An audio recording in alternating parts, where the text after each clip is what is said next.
Do granulating paints work for realistic styles, or are they best used for loose watercolor painting?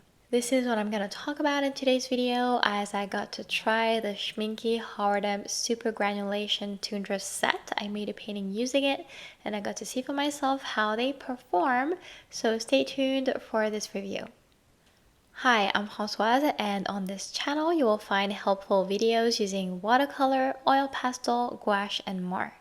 First, I'm going to give you a quick background on the Schmincke Horadam watercolors so you can situate them in terms of quality and properties. And later on in the video, we'll be getting into the testing part of these paints and see how they perform on paper when used for a loose style and a realistic style to see the difference. I took a look at Schmincke's website, and the Horadam category is one of 3 types of watercolor they offer. Schmincke Horadam are labeled as professional watercolors with highest possible light fastness, which means they are highly qualitative and won't fade easily over time, which is ideal for artists who want to sell their work, for instance. There are 139 colors available in that range, including some unique pigments. There are many different sets for sale, and the one I purchased is called Tundra. It's a limited edition set with just super granulation paints inside. There are a few more sets like it that I couldn't find on their website, but they are still available online, whether it is Amazon, Jackson's Art, or even any other online stores. And you can actually find them separate or together in a set. So a set is around $60, and if you purchase them separately, they cost about $18 per tube. The colors in the set are not to be found on Schmincke's main color chart, which confirms these are a limited edition. However, they do offer a lot of other shades of similar granulating colors among their main ones. And what's so special about this set and the other ones, Deep Sea, Glacier, Galaxy, and Forest, the names of the other sets, is they're super granulating because of the combination of at least 2 granulating Horadam pigments, as stated at the back of the box. The colors in this set are Tundra Orange, Tundra Pink, Tundra Blue, Tundra Green, and Tundra Violet. Looking at the tubes, I'm seeing some very interesting information about their properties. About opacity versus transparency, except for Tundra Green that is labeled as opaque, the 4 others are transparent or semi-transparent, which means the paper would show through one layer pretty nicely. About how easy or hard it is to remove the paints when they have been applied on paper, Tundra Green and Tundra Violet are labeled as staining, which indicates they would be hard to remove, while all others are labeled as semi-staining, so this means I can remove most, or some of it at least, by lifting the paint off of the paper.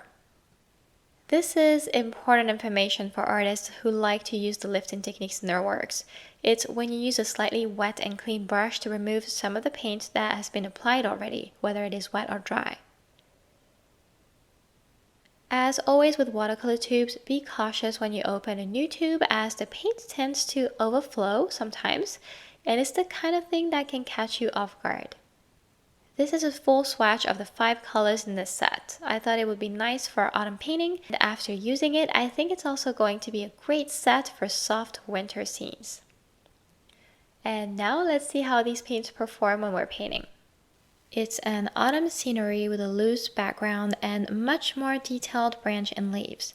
The first thing that came to mind as I was swatching those paints is you have to pick up a lot of it to get it to look dark and opaque.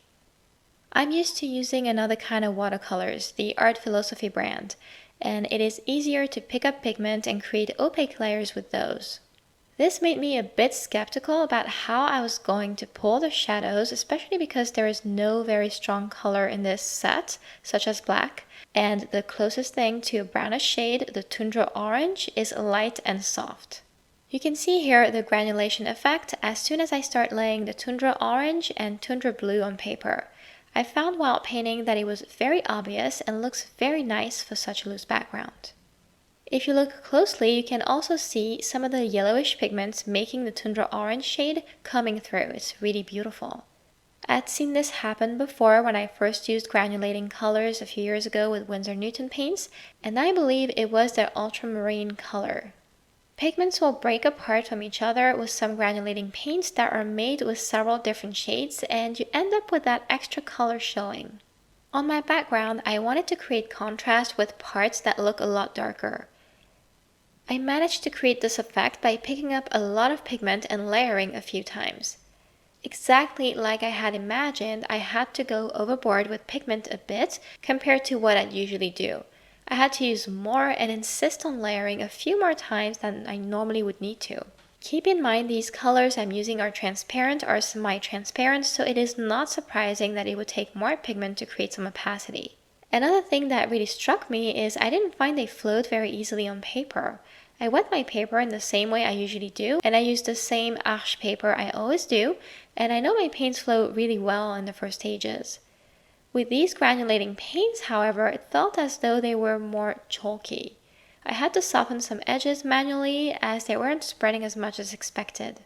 While that made me a bit uncomfortable in the moment, still I recognize the end result looks beautiful still. Sometimes we just are into the habit of a certain product and it can feel disturbing to use another when it behaves differently, but that doesn't mean it's no good or that the painting will turn out to look bad.